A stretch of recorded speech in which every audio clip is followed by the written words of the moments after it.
नमस्ते जी। अज तुसें गी अस एक ऐसी जगह के नज़ारे दसगे, ऐसी जगह के दर्शन करागे जिसी तुस स्वर्गा दे नज़ारे आखी सकदे हो। पूरी वीडियो दिक्खने दे बाद आप मुहारा तुं'दे मनै चा निकलग कि स्वर्ग इत्थै गै है, इत्थै गै है, ते इत्थै गै है।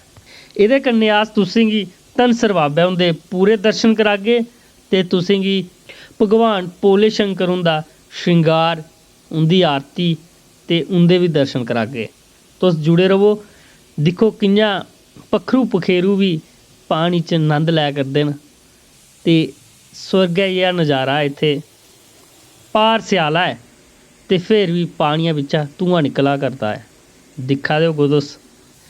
ते एह् है दरबार धनसर बाबा हुंदा ते धनसर बाबा हुंदे नज़ारे। सामने जेह्ड़े तुस मोहरे दिक्खा दे हो, एह् घरवाल बलादरी दी एक रीत है जेह्दे च ओह् अपने बड्डे मुड़े दा नांऽ दा इक मोहरा इत्थै चढ़ांदे न। ते आओ अंदर चलचै ते बाबा धनसर जी हुंदे बी दर्शन करी आचै। ते एह् न साढ़े बाबा जी होर, बाबा धनसर जी, जेह्के नाग दे रूप बिच्च इत्थै वास करा करदे न। ते तुस आशीर्वाद लैओ ते कन्नै दर्शन करो ते अग्गें फिर अस गल्ल करगे।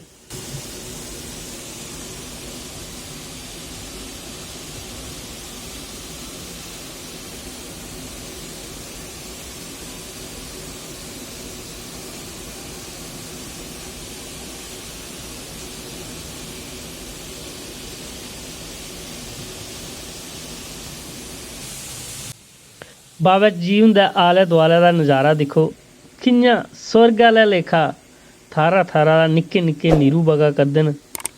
ते एह् शिव शंकर होर। ते आओ अस हून अपनी मनै दी जेह्ड़ी गल्ल नंदी महाराज हुंदे कन्नै च सनाइयै अग्गें बधचै ते भोले शंकर हुंदा श्रृंगार दिखचै ते उंदी आरती करचै।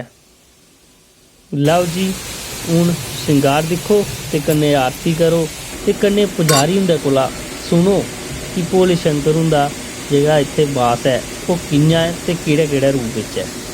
लैओ जी।